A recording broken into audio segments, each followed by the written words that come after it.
vamos a ocuparnos nada menos que de 200 años de la historia de Asturias.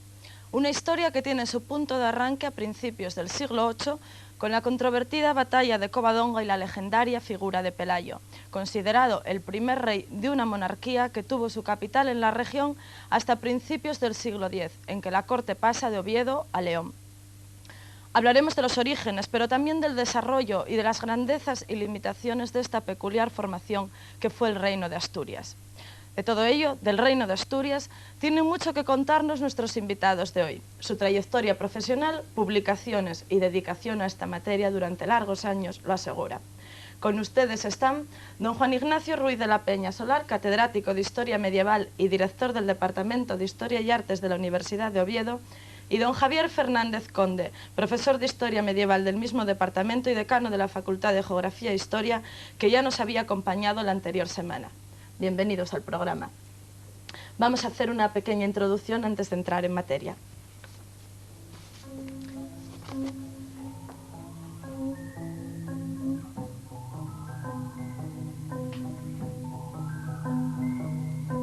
Cuando los pueblos escriben su historia, lo hacen siempre desde la óptica del presente, a la medida de sus necesidades. Así surgen, en la corte de Alfonso III, en la segunda mitad del siglo IX, las crónicas sobre el Reino de Asturias, que recuperan a la región como escenario de origen de la monarquía.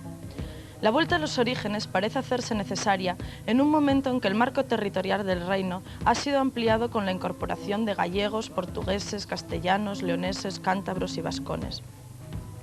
Esta búsqueda y afirmación de las señas de identidad, que se realiza desde la corte ovetense, no impedirá que a la muerte de Alfonso III, su hijo García establezca la corte en León. La información que nos dan las crónicas de esta época remontan los orígenes a Pelayo y sitúan la primera capital en Cangas de Onís. La figura de Pelayo, entre la sombra y la leyenda, aparece como la de un caudillo que abandera a los tradicionalmente insumisos astures y cántabros y que obtiene la victoria sobre los moros en la batalla del Monte Euseba, Covadonga, expulsándolos definitivamente del norte. Así pues, en principio, hay que suponer la presencia de un contingente más o menos numeroso de musulmanes en la región y la de un grupo medianamente organizado en las montañas. Las cifras han bailado mucho tanto al calcular las de un bando como las de otro, pero en realidad ajustar el dato numérico no tiene mayor importancia. Lo que sí nos demuestra Covadonga es, en primer lugar, que la separación entre los pueblos del norte al cruzar el umbral del año 700 está aún sin precisar y que cuando se realice será fruto más de una división política y geográfica que producto de una realidad étnica, lingüística o cultural distinta. Una vez más, las tribus asturcántabras manifiestan su carácter dinámico e independentista, fruto de una larga trayectoria en este sentido, iniciada a finales de la prehistoria. La resistencia espontánea al poder musulmán tiene los precedentes de la ofrecida con anterioridad a romanos y visigodos, lo que nos pone, en segundo lugar, ante una forma de vida que viene de antiguo y se basa en la tribu, en la fuerza de la colectividad. La banda sigue funcionando poco menos que institucionalizada por la escasez de recursos y el crecimiento de la población, razones estas también determinantes en el expansionismo inicial de los reyes asturianos, más que las religiosas o políticas que serían posteriores al inicio de la Reconquista.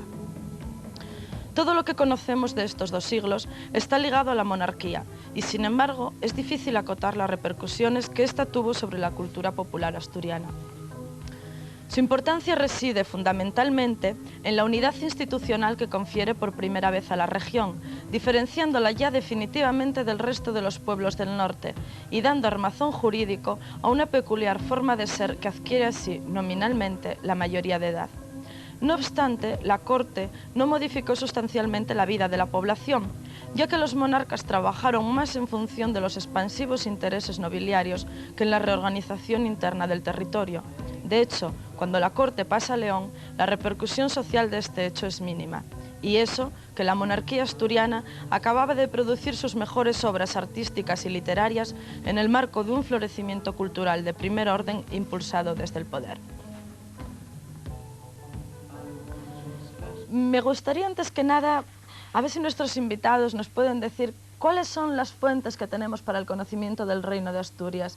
¿En qué nos basamos? Porque sí, ahí están las crónicas que veíamos de Alfonso III, pero yo creo que convendría explicar un poco en qué consisten estas crónicas, cómo se elaboran, de qué tratan. Y luego también supongo que hay restos arqueológicos y de otro tipo. Una pequeña aproximación al conocimiento del Reino de Asturias. Profesor Ruiz de la Peña. Efectivamente es la primera pregunta que se plantea quien se aproxima al conocimiento de una época tan lejana como es esta. La pregunta que está en el aire es, bueno, ¿y esto de dónde sale? ¿A través de qué medios de conocimiento llegamos a reconstruir esa historia de 2 siglos? Las fuentes son, en primer lugar, son escasas, es lo primero que hay que hacer notar, y son de diversa naturaleza. Tenemos los textos cronísticos a los que aludías hace un momento. Son textos cronísticos que se redactan al final del ciclo asturiano, en la época de Alfonso III, que además obedecen a una motivación muy clara, tienen una inspiración áulica.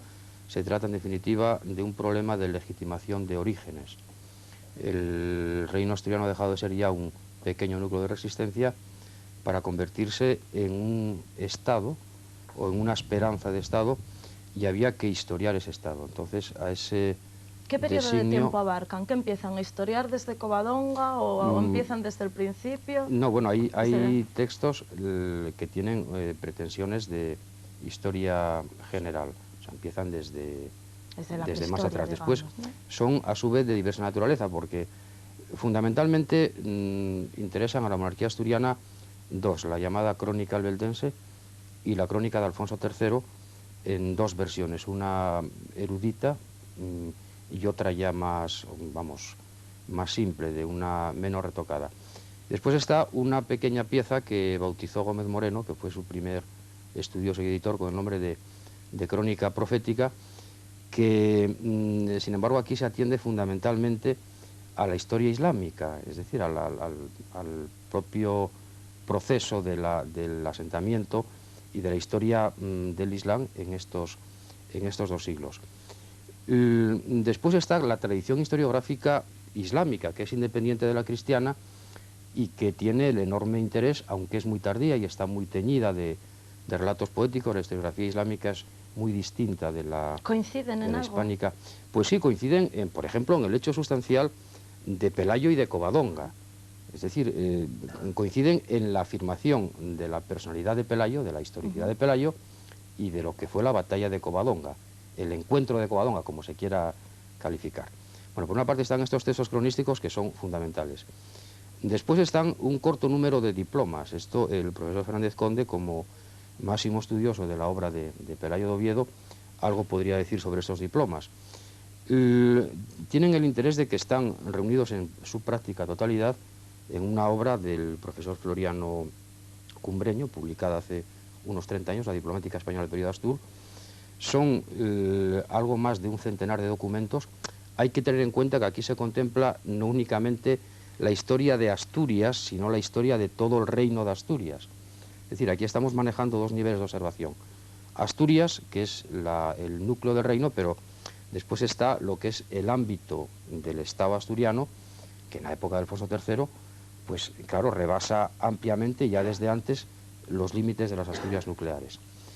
Estos textos diplomáticos plantean problemas serios de crítica diplomática que, bueno, en la parte que toca a los documentos conservados en el archivo de la Catedral de Oviedo, fue los que analizó fundamentalmente el profesor Fernández Conde, siguiendo una línea crítica iniciada ya hace muchos años, fundamentalmente por Barrodigó. Después están las fuentes arqueológicas, que tienen un interés extraordinario, porque es un conjunto de piezas únicas y además que nos sitúan perfectamente, nos aproximan perfectamente a las realidades culturales de la época. Y básicamente son esos 3 tipos de testimonios, es decir, que son, podríamos decir, empleando una expresión coloquial, que realmente son habas contadas las que tenemos. Pues, entonces, en torno a eso, lo que hay que hacer es una continua relectura de los textos, ¿no? Pues vamos a releer, vamos a entrar con la lectura de esos textos y vamos a empezar, yo creo, primero por contrastar un poco eso que veíamos de las fuentes islámicas y luego las fuentes cristianas, las de aquí, las de Alfonso III, referido a los orígenes, a ese Pelayo y esa batalla de Covadonga que tenemos tan anunciado, y además en un espacio como este se hace inevitable empezar por ahí, sobre todo yo creo que interesa bastante. ¿Aparece la figura de Pelayo realmente definida? Porque, quiero decir, ¿de dónde viene y a dónde va? Eso es algo que seguro que a la gente le interesa muchísimo, su ascendencia.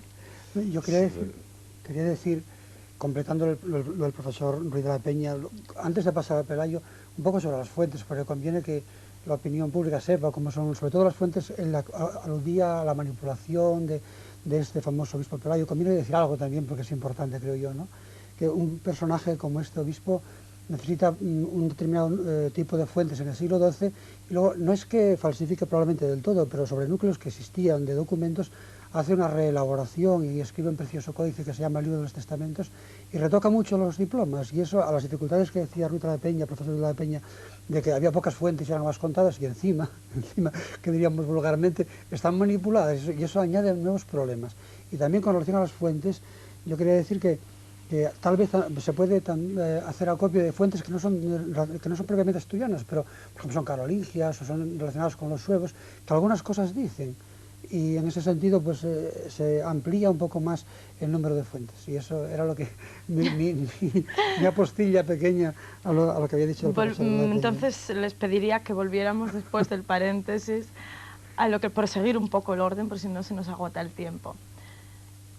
¿Cómo tenemos ahora mismo situada en la historiografía, situada en la historia, situada para todo el que lo desconozca, cómo tenemos ahora mismo la figura de Pelayo? ¿Tenemos realmente clarificado que el origen, que no se sabía si venía del sur, era del norte, había ido al sur y luego venía, era visigodo, no era visigodo? ¿Hay una constancia real y verídica? Sobre Pelayo. Bueno, hay... Sobre Pelayo, bueno, pueden ya hacerse... no solo desde el punto de vista de la batalla, sino también como primer monarca. Bueno, en primer lugar, hay algo que parece que está fuera de toda duda, que es la historicidad del personaje. O sea, Pelayo es un personaje que existe y que está ahí. Después, ¿cuál es la procedencia de Pelayo? Bien, indudablemente la que tampoco tiene mucha importancia, más que nada como no, pues no, realmente no. El que sea de un lugar o de otro, no. La vinculación con Asturias parece también clara. Parece clara. Hay dos diplomas de la época de Alfonso III, son diplomas tardíos, en los que el propio Alfonso III alude a Pelayo. Que Pelayo está también en el sur. Alfonso II también. Bueno, después en la donación del 812, que desde luego sí, es un diploma fundamental. Aparece también la figura de Pelayo como una figura. Entonces, recientemente el profesor Caso González, catedrático de Literatura de la Universidad, publicó en el homenaje a Martín de Riquer, pues un estudio, un breve estudio sobre Pelayo, la batalla de Covadonga, la propia ubicación de la batalla de Covadonga. Yo creo, y me parece que más o menos es una idea que comparte también el profesor Fernández Conde, fundamentalmente también a los, a raíz de los trabajos últimos de Barbero, profesores Barbero y Vigil, que aquí nos encontramos ante un jefe local, es decir, es un local, individuo además, local, sí, efectivamente local. Dice un cronista musulmán tardío que Pelayo es un rey nuevo que reina sobre un pueblo nuevo. Y es cierto, es decir, hay esas vinculaciones con la nobleza visigoda, pues no, lo que hay ahí es efectivamente un deseo de legitimar unos orígenes.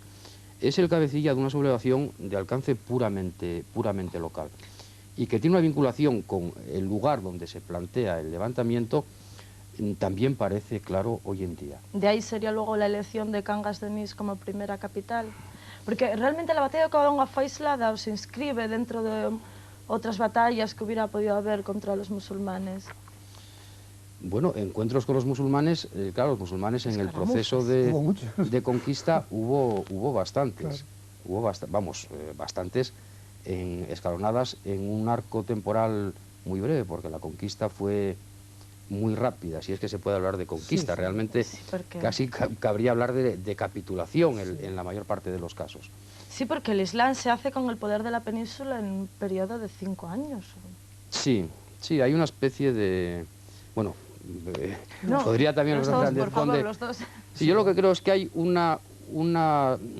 divorcio a estas alturas entre una minoría gobernante, que sigue siendo la minoría gótica, a pesar de que el proceso de integración parece que, al menos en el plano teórico, se había consumado, las últimas barreras, que eran las legislativas, se habían borrado ya, pero a pesar de todo hay una minoría dirigente gótica a la que la mayoría del pueblo hispano, el pueblo peninsular, pues no se siente vinculada. Es que si no sería inexplicable una conquista tan rápida. Es decir, mucha nobleza pues capitula. Tenemos el famoso pacto de Teodomiro, de Tudmir, tenemos todo el problema de los conversos al Islam, de todo el valle, de la zona del Ebro. Es decir, que realmente pensar en una ocupación de la península en términos de conquista militar, eso no es una imagen desde luego tópica que hay que y también es tópico y pensar eso en una batalla magna en la que Pelayo planteara un programa político de reconquista, porque eso es impensable. Los asturianos que nunca se sometieron a los visigodos, de repente quieren reconquistar un reino que perdieron un poco a lo tonto los visigodos. Eso no tiene que además tampoco habían considerado nunca como suyo. Claro. Bueno, en realidad, volviendo a la monarquía, desde Pelayo, que lo consideramos el primer rey, ¿hasta qué rey exactamente se puede empezar ya a hablar de una monarquía fuerte, o sea, de una monarquía con poder, no de un incipiente caudillaje, de unos monarcas caudillos, no, de monarcas ya fuertes? No sé, bueno, yo creo que el primer rey, como es debido, para entendernos, como Dios manda, sería Alfonso II. Sí. Yo creo. Alfonso II. Pero Alfonso III sería el gran teórico de la monarquía, el que orquesta todas las crónicas, les da un contenido progótico. Alfonso II puso las bases de una monarquía, Alfonso III le da como la cobertura ideológica. De Pelayo a Alfonso II, ¿cómo se va asentando, si realmente se asienta? ¿Cómo va encajando este pequeño reino en toda la población, entre las capas de la población? Porque esa es una pregunta que se plantea siempre. ¿Realmente llegó a calar el reino de Asturias en la población? Yo no sé. Sí, realmente cualquiera de los dos puede contestar. Claro, es el problema del grado de impregnación popular de una idea. Es decir, es indudable que la historia la escriben las minorías. Entonces nos preguntamos, pero bueno, vamos a ver. Esto de la monarquía asturiana, el paisano que habitaba en el valle de Cangas de Tineo, a mí me gusta seguir hablando de Cangas de Tineo, no de Cangas de Narcea. ¿Qué sentía? Realmente se sentía identificado. Ese Gadasiera que aparece, que probablemente era de la zona de Teberga, por ahí, en las campañas que dirige Gisán I contra el reino de Asturias, 791-792, aquellos asturianos se sentían identificados con esto. Bueno, pues esta es una pregunta que no tiene fácil respuesta. Parece, y yo no sé si el profesor Fernández Conde opina como yo creo que sí, porque esto son cosas de comunis un poco. Parece que hay un desplazamiento progresivo del elemento autóctono por una justaposición de elementos alienígenas que son en definitiva los que traen un modelo de Estado que aquí no existía, que después se van, porque sí, efectivamente... El conde de Berulfo, famoso, es un hombre que viene de León, se ubica en la corte de Alfonso III, la corte se corre hacia León, como tú decías muy bien, en la época de García y después de Ordoño y segundo, y le vemos fundando un monasterio en el Valle de Ardón. O sea, es un caso típico de corrimiento de traslado. Viajes de ida y vuelta. ¿Y el traslado de la corte a León?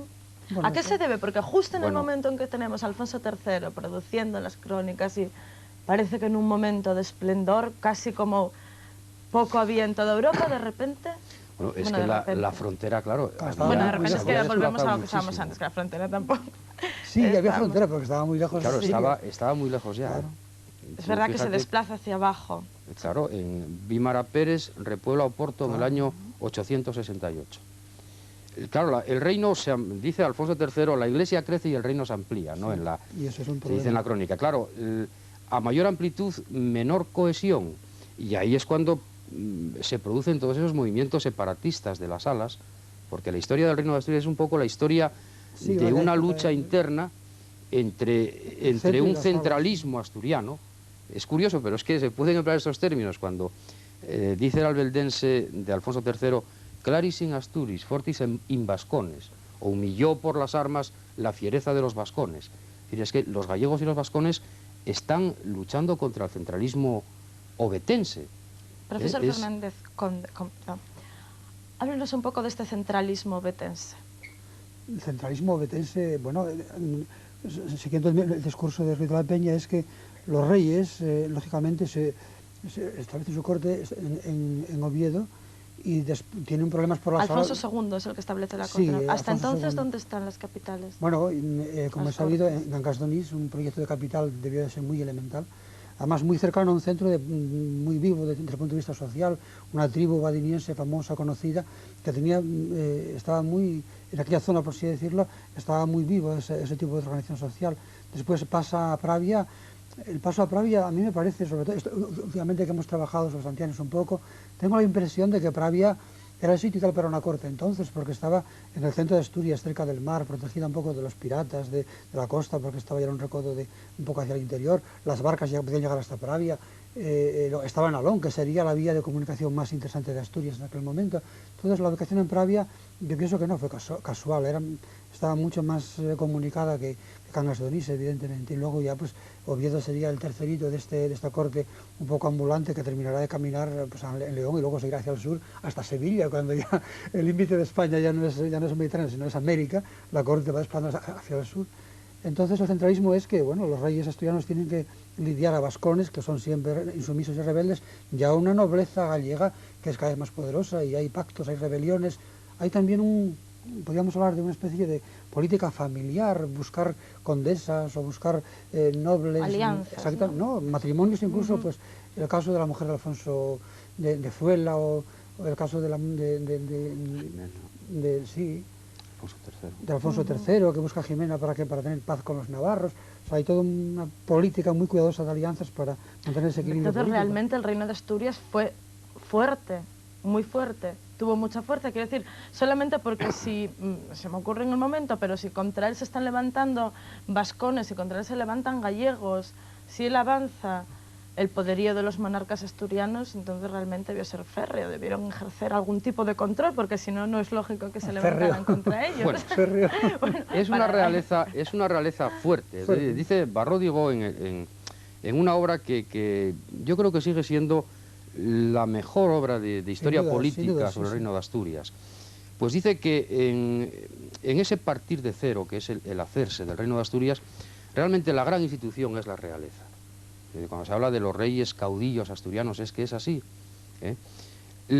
Ahora, un control férreo, pues no hay ni frontera. No hay, es una frontera muy elástica. Lo que pasa es que estas etnias del norte pues tenían una tradición de pero insumisión. sin embargo, ellos ven a Asturias como algo distinto contra lo que levantarse, porque realmente todas eran muy parecidas y estaban como muy unidas, pero se enfrentan contra... Tendría que darse cuenta que Asturias no es Asturias, sí, no es provincia, el reino asturiano no es Asturias que hoy concebía, es algo mucho más amplio.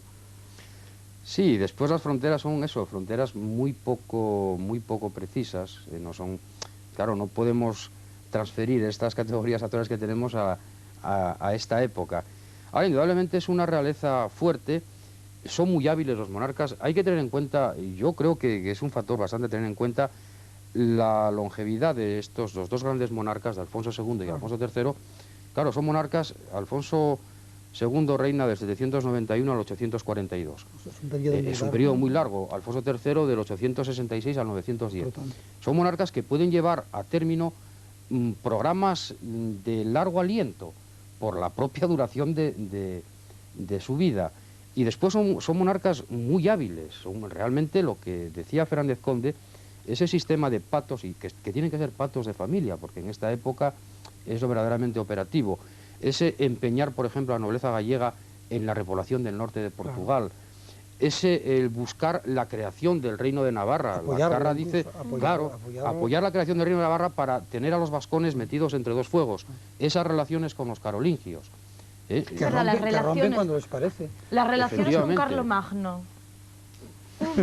Bueno, Fernández, puede hablar Fernández Conde. Las relaciones con Carlomagno, que a mí me parecen ser tan interesantes. En aquel famoso congreso que se hizo de cultura asturiana allá por el año 40 y pico, hay un artículo muy bonito sobre las relaciones de Alfonso II con Carlomagno.